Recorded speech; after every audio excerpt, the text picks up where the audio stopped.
Lagu cinta melulu. Kita memang benar-benar Melayu. Suka mendayu, dayu, dayu, dayu. Untung pulang gasik. Kuliah dari jam 7 sampai jam 3 non-stop. Mana mendung. Untung pulang jam 3. Tak jadi jam setengah 9 malam. Ngomong-ngomong, di hari Kamis ini sepertinya ada yang aneh dengan kos-kosan ini. Memang sih, aku ada jadwal yang berbeda dengan Bram dan Parwoto begitu. Namun tak biasanya mereka meninggalkan kos-kosan dalam keadaan terbuka begitu. Nah, kan? Biasanya, jika mereka ke kampus atau keluar begitu, selalu sandal-sandal ditata dengan rapi. Lantai-lantai sudah dipel, tembok-tembok dicat ulang. Ini kenapa jorok sekali? Pateng celiprat. Kok ada zigzag? Zigzag ini, zigzag lumpur. Ini ukuran kaki siapa ya? Jangan-jangan.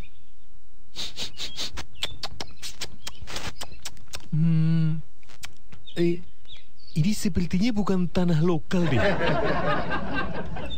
Ukuran kakinya juga bukan ukuran Parwoto ini. Ini terlalu gemuk juga untuk Bram. Kos-kosan ini paling mereka sudah pulang. Bram? What? Aku pulang. Pulang cepat ini. Tak jadi jam setengah. Loh, kok sepi? Atau jangan-jangan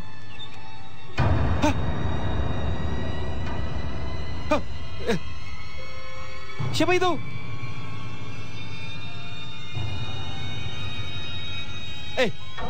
Siapa itu?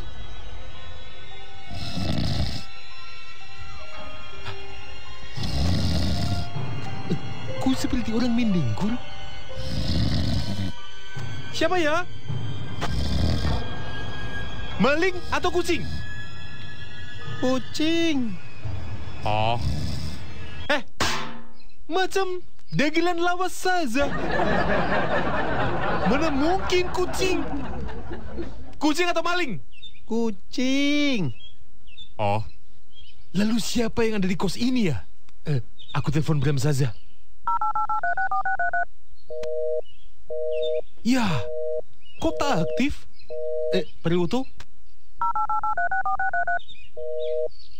Kok tak aktif juga ya? Coba aku lihat kamarnya Parwoto.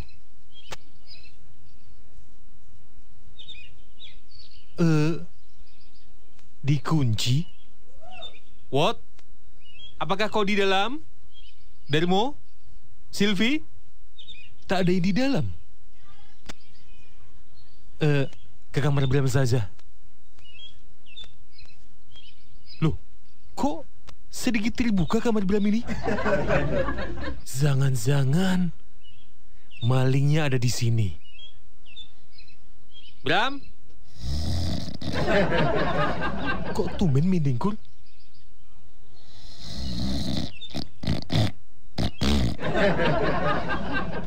Bram itu kalau tidur tak pernah mendengkur, bahkan cenderung singsot.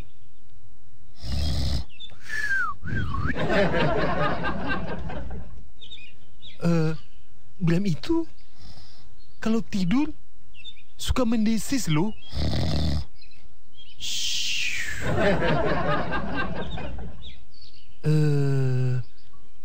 Tapi bukankah Bram itu kalau tidur suka bergumam? Gumam.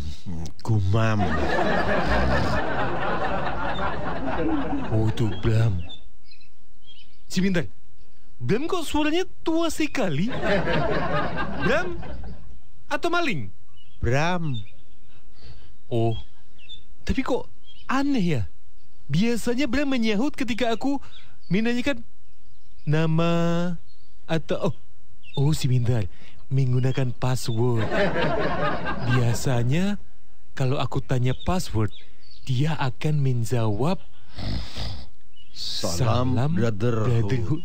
Loh, ini aku belum bertanya kok sudah dijawab. Bram itu adalah teman kos yang sudah bertahun-tahun lamanya. Pasti dia juga mengetahui apa yang ada dalam isi pikiranku dan batinku begitu. Coba aku akan berteriak. Halo. Halo. Loh, Apakah Loh, benar. Nyil unyil usra. Nyil unyil nyil serok ding. Oh, soulmate. Jikalau itu adalah Bram, dia pasti bisa meneruskan kata-kataku. Kalau Bram itu biasanya ngomong Fokus. benar. Nama mamanya Bram adalah Jeng Iis.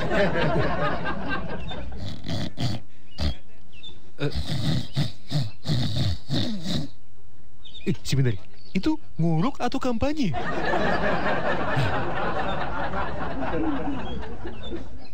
Teman kosnya adalah Parwoto. satu lagi. Parwoto. Teman kos selain Parwoto adalah Parwoto. Bulat kali aku tak dianggap. Bram, apakah kau mengigau? Enggak. Oh, bulat kali berkomunikasi dalam tidur. Parwoto tak aktif handphonenya. Bram juga tak aktif. Tapi sepertinya ini bukan Bram deh. Coba aku telepon bapak kos. Tak aktif juga. Ibu kos? Tak aktif juga. Coba aku telepon Dude Herlino.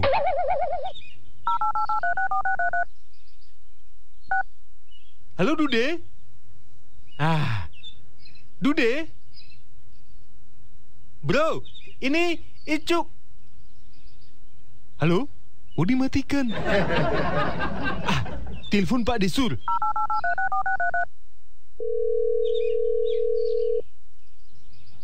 Nyambung. Halo Pak De. Halo. Pak De? Halo. Pak De sedang tidur ya? Iya, baru tidur. Oh, sorry Pak De, sorry. Wah, jadi mengganggu. Sorry. Mari Pak De. Mari. Kok suaranya terdengar sangat jelas ya? Coba aku telepon lagi. Halo, Pak De. Halo, ini siapa toh? Ini Icuk Siman Mata, Pak De. Pak De ini di mana? Di kamar.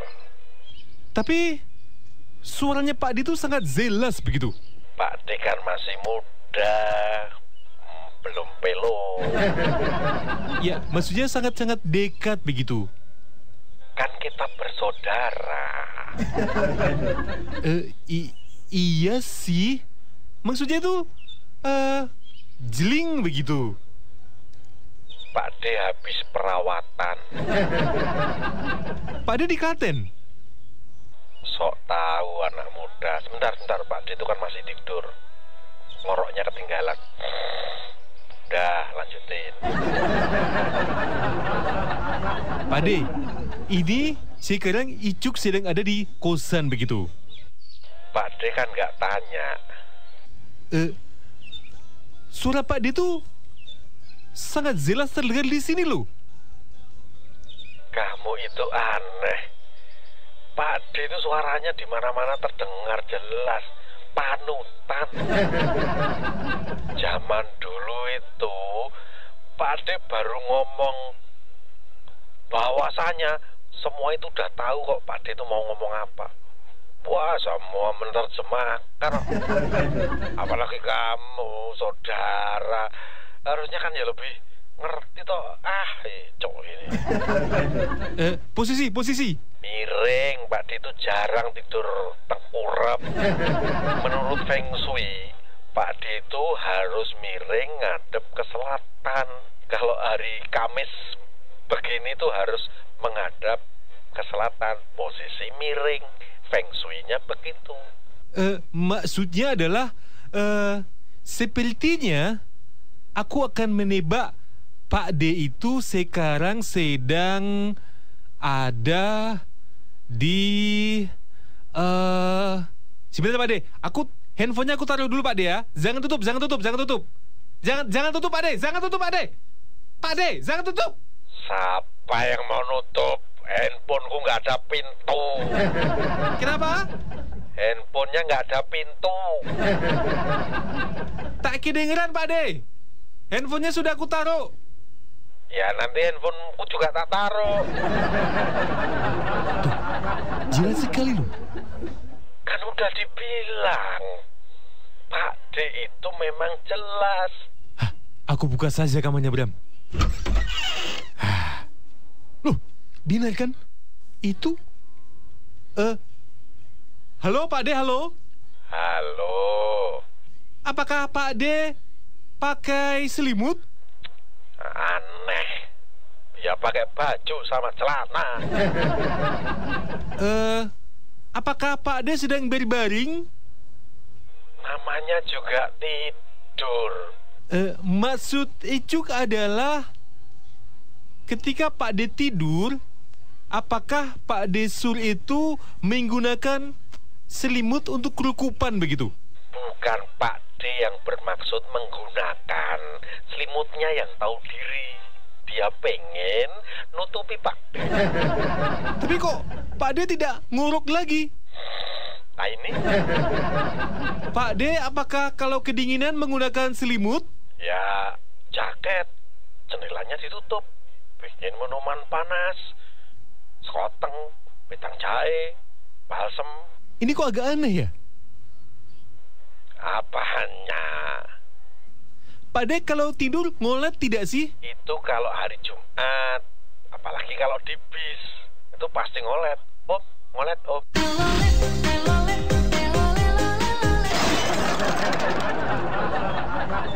Pak D, di depan saya ini ada satu sosok orang yang sedang kerukupan selimut begitu.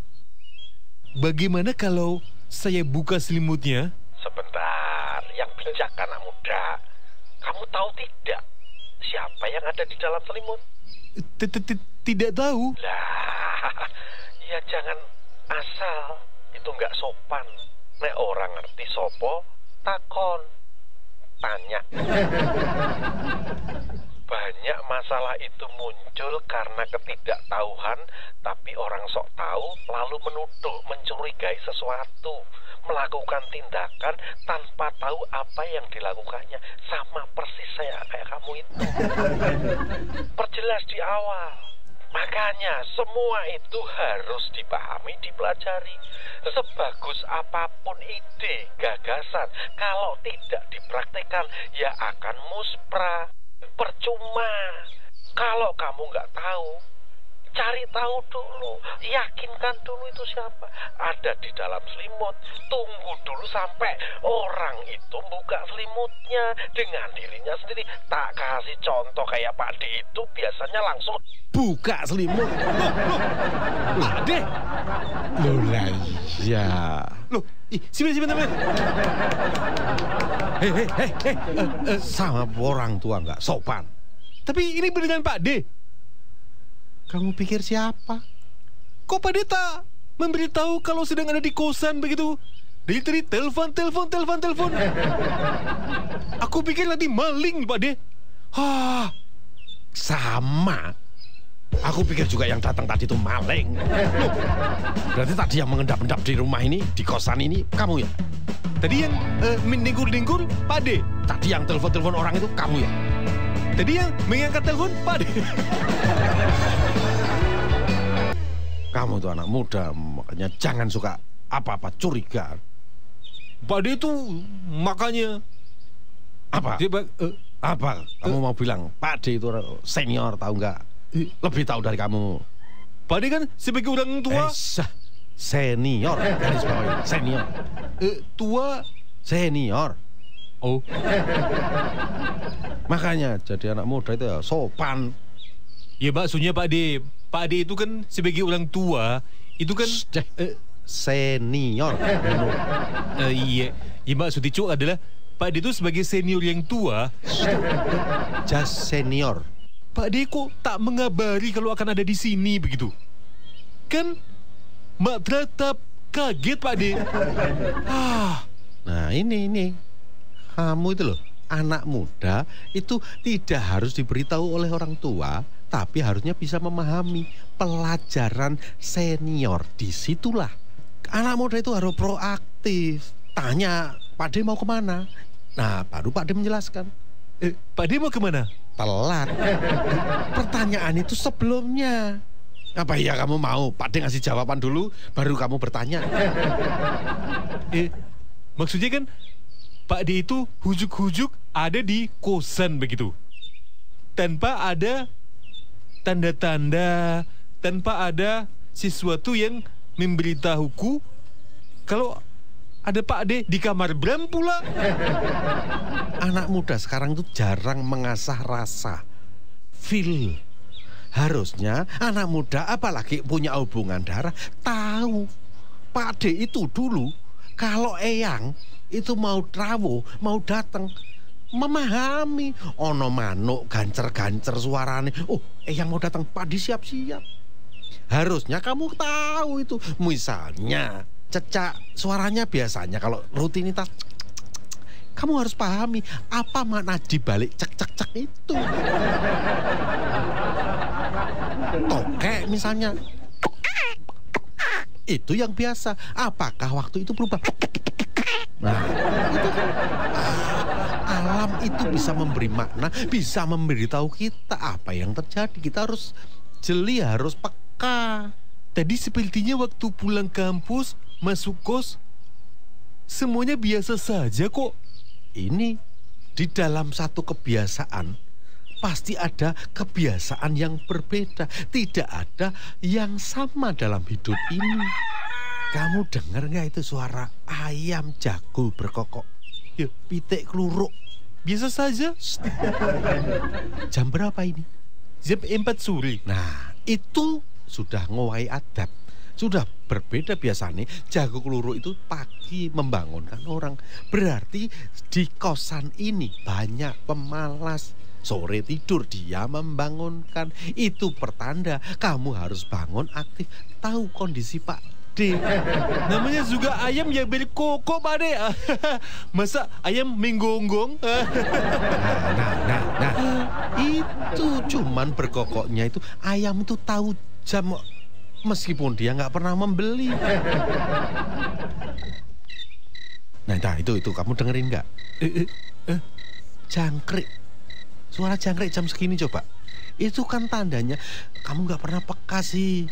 Itu tandanya bahwa ada anak muda tidak menghormati orang tua. Kalau ada orang tua sudah capek istirahat, buatkan minuman. Jangkrik itu ngasih pertanda loh. Oh, Pak D minta dibikinkan minum. Pak D tidak pernah. Zaman dulu juga Simbah itu nggak pernah kok Pak D ngomong, oh Simbah minta dibuatkan minum. Enggak sama sekali. Kamu dengarkan tadi, alam yang memberi tanda apa yang harus kita lakukan. Pak D, sebentar. Aku ambil teh panas ya. Pak D, ini teh panas buat sore-sore seperti ini. Pak D tak apa? Pak D dulu itu tahu kesukaannya Simbah. Simbah itu sukanya karena di dalam minuman itu kan menggambarkan kehidupan ini. Ada pahit, ada manis, ada tawar, ada panas, ada dingin, ada sedang. Nah, Pak D sudah tahu kalau Simbah itu pengen apa yang ada di seluruh isi gelas itu adalah menggambarkan semuanya. Dari pahit, kemudian ditambah air, panas, baru akhirnya ada pahit, panas, manis itu yang menambahkan kelengkapan. Jadi ibaratnya di senja sore seperti ini tidak ada sinar matahari, maka tidak menjadi indah karena tertutup mendung. Itu kalau tidak ada matahari yang mulai terbenam, itu keindahannya berkurang. Sama seperti teh panas ini, ketika tidak ada nuansa gula, maka rasa yang lengkap tidak diterima kita. Cenderung hambar, tawar. Oh, maksud Pak D, tehnya tawar kurang gula. No. Tidak. Pak D tidak pernah meminta. Pak D hanya menggambarkan alam. Alam yang memberi tanda buat kita. Nah, itu kamu lihat, nggak ada matahari toh? Oh, sebentar. Tak ada matahari berarti tak ada gula. Tak ada gula berarti teh tawarnya rasanya hambar. Oh, sebentar Pak D ya, sebentar ya. Nih. Nah. Pak D. Sudah ada gulanya tadi. Kamu tahu nggak, kalau senja mataharinya terlalu lama, itu nggak mungkin. Sebentar, apakah ini maksudnya gulanya kebanyakan lalu Pak D minta dikurangi saja? Itu harusnya kamu memahami sejak tadi. Tapi kan ini masih senja. Wes kadung lewat. Senja itu kan komposisi mataharinya harus pas.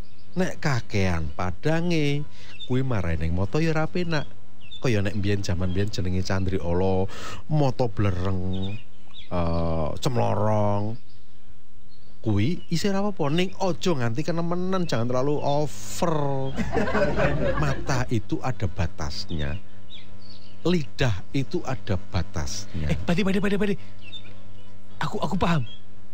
Gulanya terlalu banyak, Pak D minta dikurangi begitu.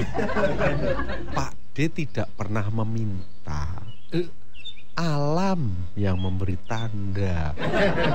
Terlalu banyak itu keserakahan.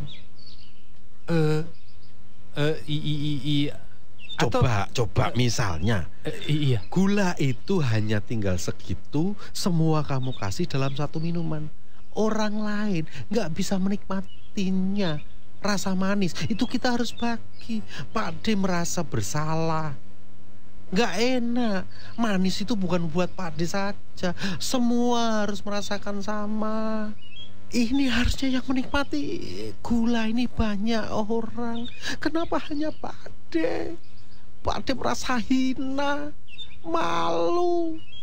Manisnya hanya dikecap oleh Pak D, sementara orang dibiarkan menerima kepahitan-kepahitan. Pak D jadi merasa kalian semua itu suci. Pak D itu merasa hina. Kalian semua suci, aku penuh dosa. Iya Pak D, maaf Pak D, maaf. Jangan minta maaf Pak D. Tanpa kamu minta maaf, Pak D itu sudah memaafkan. Pak D itu tahu setiap manusia itu pasti pernah melakukan kesalahan, dan itu adalah keikhlasan kita untuk memberi maaf. Kamu pernah nggak sampai sekarang tidak memaafkan seseorang atas kesalahannya? Ada nggak?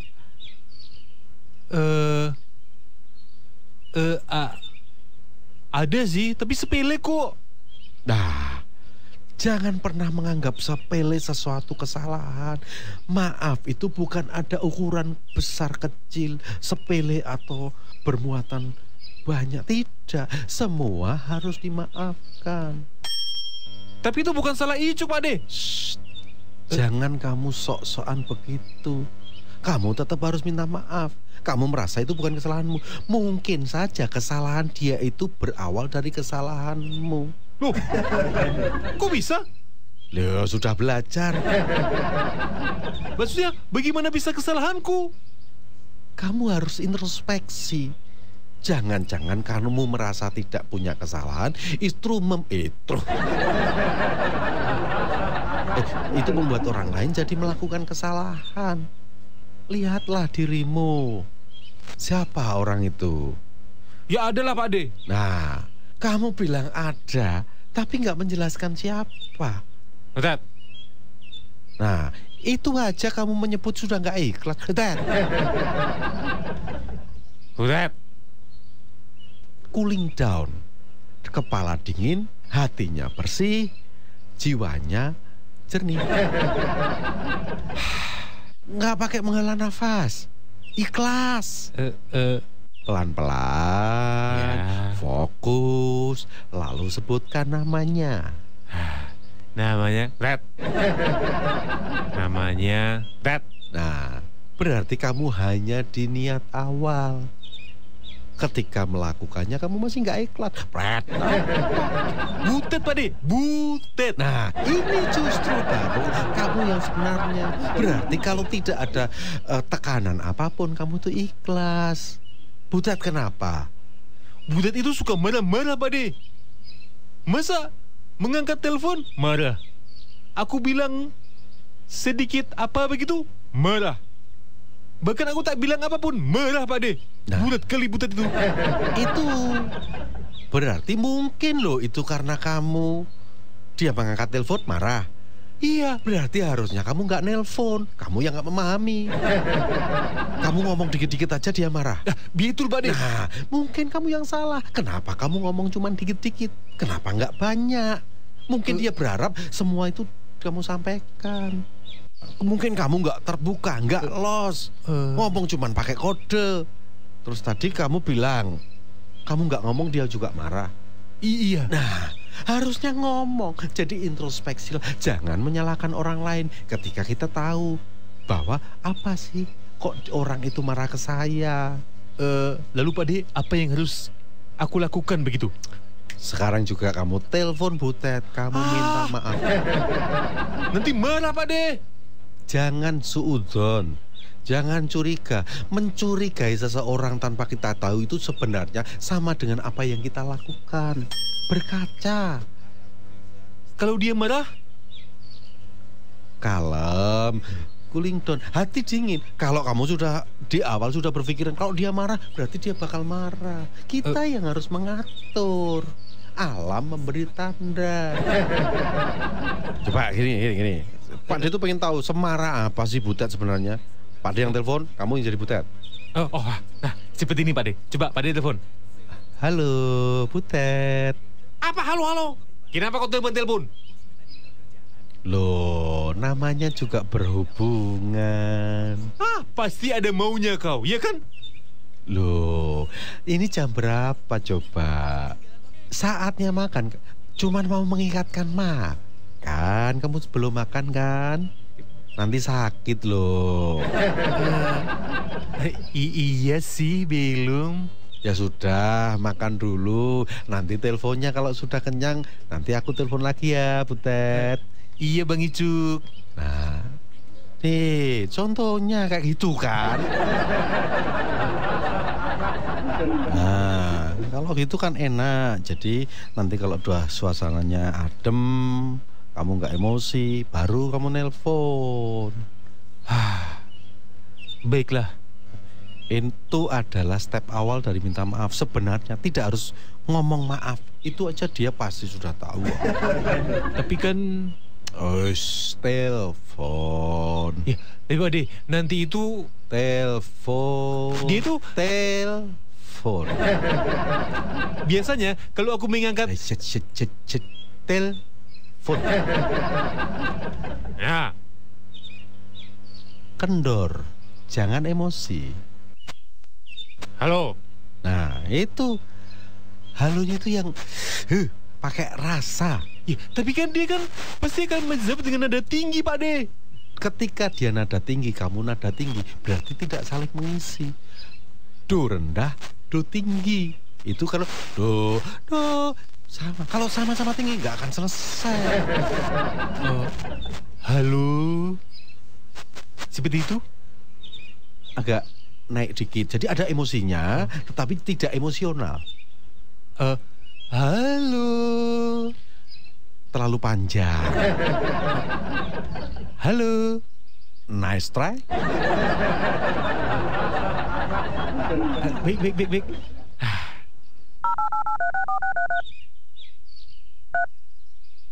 Halo. Iya, Butet. Iya. Iya. Iya, tapi kan iya. Ya tidak lah. Entahlah. Kan sudah dikasih tahu Pak D, jangan emosi. Nadanya tinggi terus, Pak D. Namanya juga overtone. Nada tinggi itu mungkin dia. Tadi yang nutup telepon kamu toh? Iya. Kamu nggak menghormati dia. Jangan sekali-sekali dalam kondisi apapun menutup telepon duluan tanpa permisi. Itu tidak elok. Diulangi lagi. Jangan terpancing. Ulangi telepon. Halo. Iya, tapi Nah. Aduh, sini Pak D yang telepon aja. nih. Pak D kasih contoh cara menghadapi perempuan. Kalau Pak D yang telepon, pasti Butet nggak mungkin marah. Cara. Halo. Nak Butet. Iya. Sabar. Icu memang kayak gitu. Tapi hatinya baik kok. Halo. Iya ya. Iya. Iya. Ini iya. Oh ya. Ya udah. Pak D kok menutup telepon? Katanya menutup telepon harus ada izinnya, permisi dulu. Loh, Pak D tadi bilang apa? Ya udah. Nah, itu permisi. Tidak harus pakai kata-kata permisi. Ya udah, itu pamit. Tapi kenapa ditutup? Jadi begini.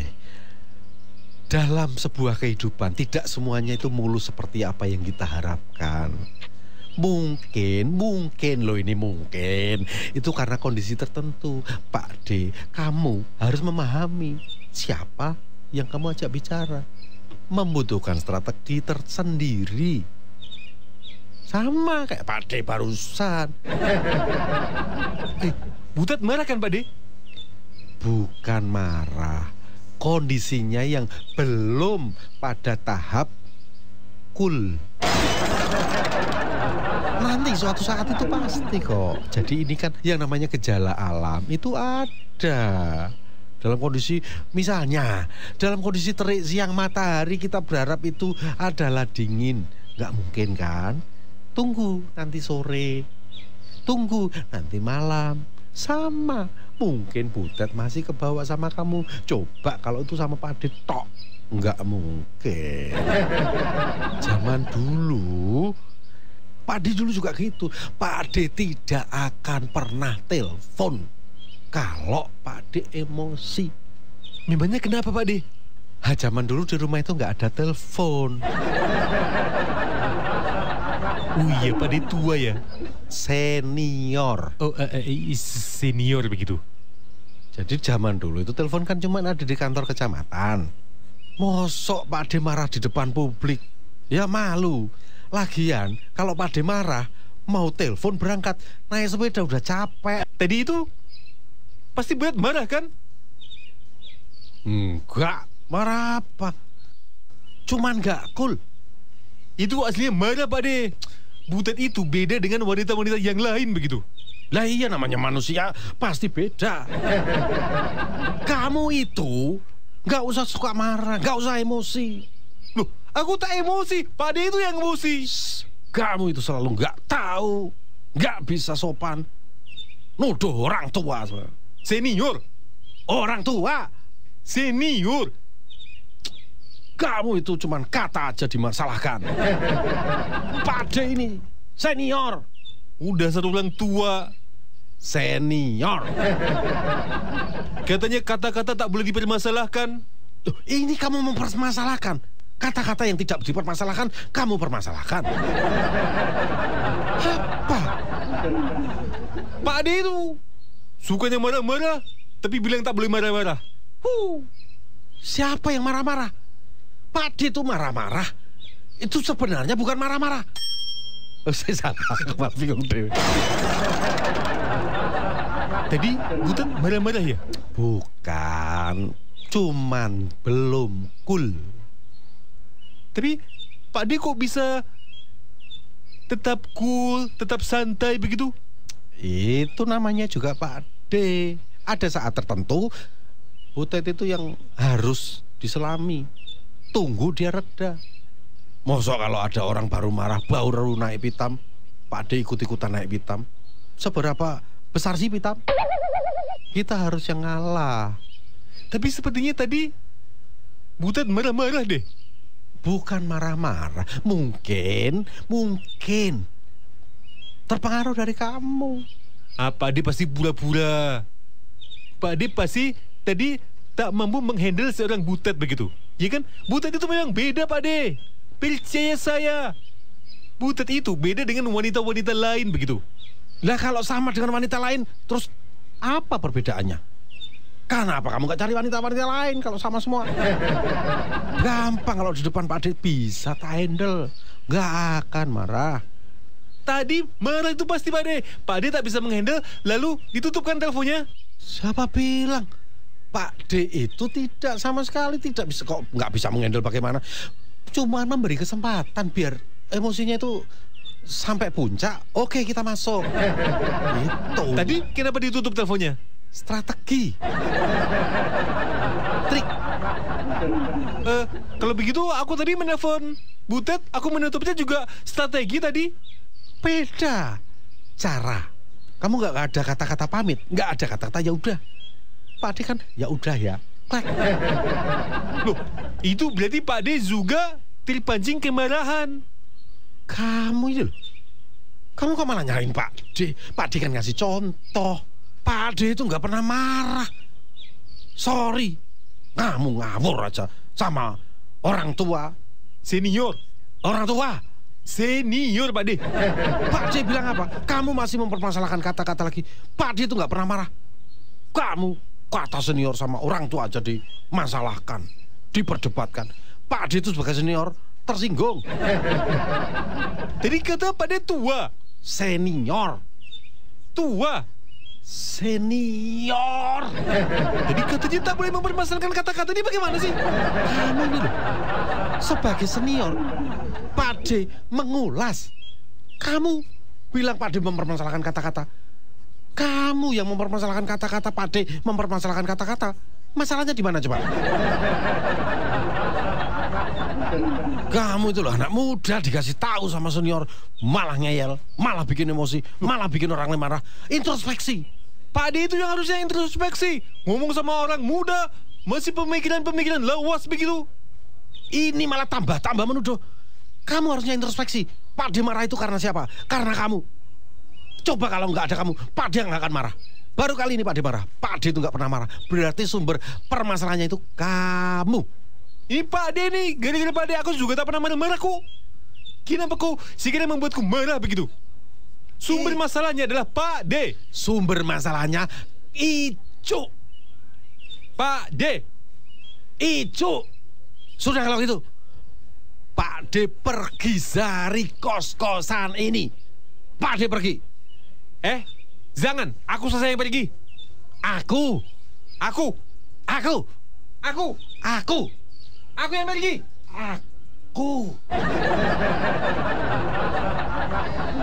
Ya sudah, Pak D saja.